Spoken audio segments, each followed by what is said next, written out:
The NFL draft is less than 10 days away, and the closer we get to the draft, the more I think that the Houston Texans are set at drafting an offensive lineman. So let's do a deep dive into the Texans' shaky offensive line and figure out exactly why. This is the Texans Better Talk Show, guys. Don't forget to like and subscribe for more daily Texans content.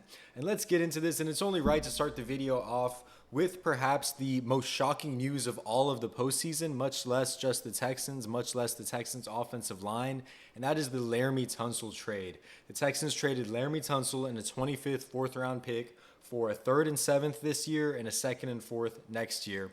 Now, compensation-wise, it was a pretty fair trade in my opinion. I was a little salty that we had to give up the 4th-round pick this year, but that's not going to be the thing that, kills the trade. There's an argument to say the Texans got fleeced, and that really revolves around Laremy Tunsil. He is one of the best pass-protecting left tackles in all of football, and I get that. And then he's also coming off a year where he had one of his best run-blocking years ever. Now, I think that's a little more Joe Mixon than anything else, but you can make the argument that Tunsil really started to look like that well-rounded, elite left tackle, definitely one of the best in the league, even with inferior run blocking. I mean, he's a great left tackle. Now, the arguments for the Texans winning this trade, which most Texans fans, myself included, would put out there, is look, you got 4 solid picks for Laremy Tunsil, maybe 3 if you count the pick swap you did. You don't have to pay him next year, which is going to be an expensive year with C.J. Stroud, Will Anderson. You already paid Stingley. You already paid Petrie. And the biggest reason for all is the attitude, the leadership issues. Laremy Tunsil was not someone who could be held accountable in that offensive line room. And then I guess finally the last thing is how much worse can the line get? Stroud got killed last year, so if you're telling me he's going to get killed this year, he got killed last year, so it is what it is. So all in all, regardless of where you stand on the Laremy Tunsil trade, I think you can make an argument for it both ways. Now let's start talking about the current offensive line and who they brought in to replace Laremy Tunsil. That's the big question. And the answer to that question is Cam Robinson coming over from the Vikings. He's a huge step down from Laremy Tunsil. Like, let's not sugarcoat it. Cam Robinson is nowhere near elite. He is serviceable at best, having 7 sacks last year with 13 penalties. So again, a huge step down from Laremy Tunsil. But what else could the Texans have done in this situation? Really nothing. Like, the only thing they could do after trading Tunsil was go pick up the best free agent tackle available, and that just so happened to be Cam Robinson. Now, the biggest thing that worries me with Cam Robinson is his play really started to decline at the end of last year.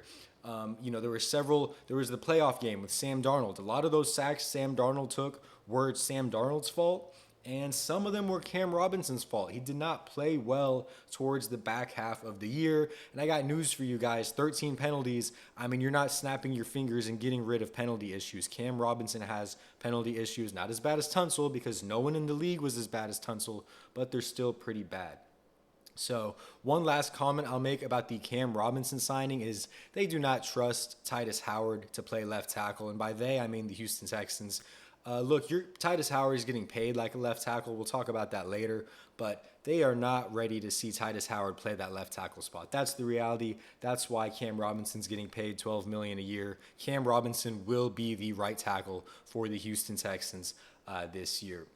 Left tackle. At right tackle, we have Blake Fisher, who's the second-year player out of Notre Dame, who was originally a left tackle for Notre Dame. He gets hurt. A guy called Joe Alt steps in, and Blake Fisher then plays right tackle opposite of him. When Blake Fisher was drafted, he was never supposed to start last year. He was supposed to kind of be in the background, kind of learning. Unfortunately, or maybe fortunately now, he did play. He got a lot of experience. You're really hoping that Blake Fisher comes out of this offseason and into training camp looking swole, having put on some weight, some muscles, looking strong. You want Blake Fisher to be your future right tackle. It'd be a headache if the Caserio missed on Blake Fisher. You need Blake Fisher to be your franchise right tackle. You've spent, high draft capital on him, and the plan was to have him sit and come ready next year. Okay, he didn't sit. He got some real experience. He got playoff experience. Now he better come back. He better be ready to go. If Blake Fisher turns out to be amazing or at least very good, it solves a lot of problems for this offensive line. However, the Texans do have a contingency plan for Blake Fisher. Don't let people fool you and tell you that Blake Fisher is winning the starting job right now, because he might not. There's Trent Brown. Trent Brown was brought over from the Cincinnati Bengals. What scares me about Trent Brown is not his size. He's huge. He's like 6'7". He's like 376. Big guy. What scares me about him is the patellar tendon knee tear that Trent Brown suffered. It's the same thing that Josh Simmons suffered, and he's the Ohio State player who's been mocked to the Texans at 25 several times. You know, the concern here is with that serious tear. Remember, a patellar tendon tear is a lot worse than just an ACL tear. And we know how bad ACL tears can be for older linemen, really anyone in general. So with Trent Brown, it's mainly a medical reason. He did play pretty well, only played like the first 3 games for the Bengals last year. But still, the most optimal solution, obviously, is just Blake Fisher, win your spot, be the dude. Okay, at left guard, we have Tytus Howard, who we touched on a little bit earlier. It seems to me like Tytus Howard is set at left guard for several reasons. The first reason being bringing Cam Robinson in, and the second reason being, you know, the draft pick with Blake Fisher. Like I said, I don't think Tytus Howard, I don't think they trust him to play left tackle, and that might be fine. The only grievance I have with that is Tytus Howard's getting paid around like $16 million this year, so he's getting paid really good tackle money, especially right tackle money.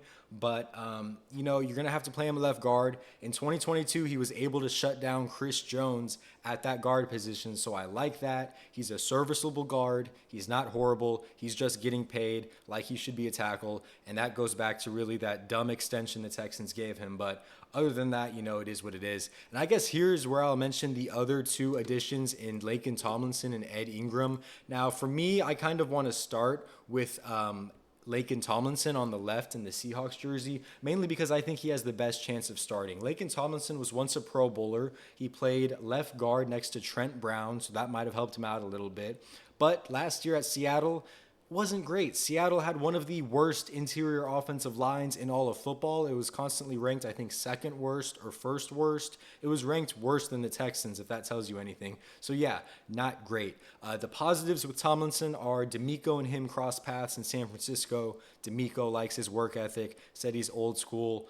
The other great thing about Tomlinson is he, knock on wood, tends to not miss games. I don't think he's missed a game in the past several years. So I like that. I like that he's durable.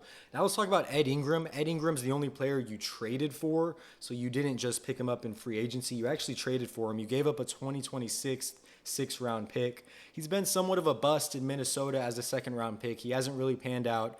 His playing time's decreased every year, and as soon as the Minnesota Vikings could get rid of him, they literally did, and they got a 6th-round pick out of it, and we're happy. So Ed Ingram's someone who Caserio, to me, really kind of sees some traits in, some talent. He's just going to get him in the room, get him in the mix. I don't expect Ed Ingram to touch the field, really, unless something catastrophic happens. But if he wins a spot, go for it. I just don't think he will. I think you're looking at Tytus or Laken Tomlinson right now.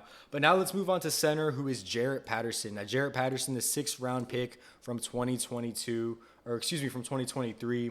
He's playing center right now. And, you know, he filled in when Juice Scruggs was hurt and when Shaq Mason was hurt. That's where he's most recently played at. He seems to be the center right now. Now, Juice Scruggs is kind of tied to Jarrett Patterson because Juice Scruggs was drafted in the 2nd round, 4 rounds before Patterson. Juice Scruggs started out as the center, got hurt a bunch. Shaq was the right guard, so Juice played center. And then when Shaq got hurt, Juice had to move to right guard, and Patterson had to play center. Look, you know, this is what they did most recently, so this is kind of what I'm going by. Theoretically, Juice could play center, and then Tomlinson could maybe play right guard, and Patterson gets kicked out.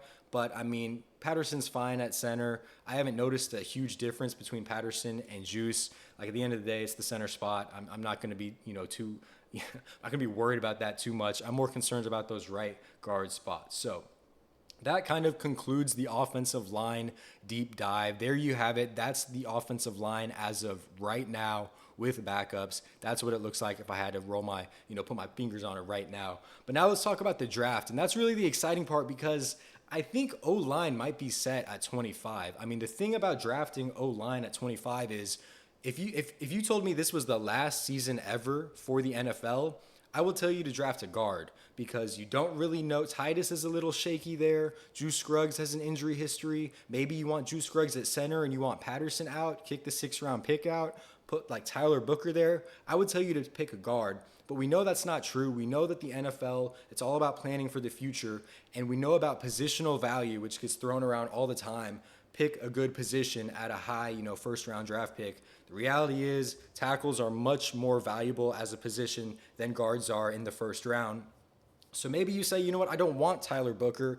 I want a guard, or I want a tackle like Kelvin Banks or Josh Simmons. Now, another thing to note is that pretty much all of these guys you can get rid of and move on after this year. I literally mean pretty much everyone. Like Cam Robinson's on a 1-year deal. Trent Brown's on a 1-year deal. Lincoln Tomlinson's on a 1-year deal. You can move on from Tytus after this year, after his extension. You don't have to extend Juice. You don't have to extend Jarrett Patterson. Like, the only person you're really tied to is Blake Fisher and I guess Ed Ingram because you traded for him. But, like, what I'm trying to say is this line, like, you could move everyone around. No one's job is safe, at least not next year. So for those reasons, tackle really seems to be a good spot. There is no long-term tackle on this team right now. And so if you had to ask me, you asked which which offensive line position do you think they'll draft? I think I would say offensive tackle. I think offensive tackle is where they're set on picking at 25. But let me know what you guys think. Are you guys still set on receiver?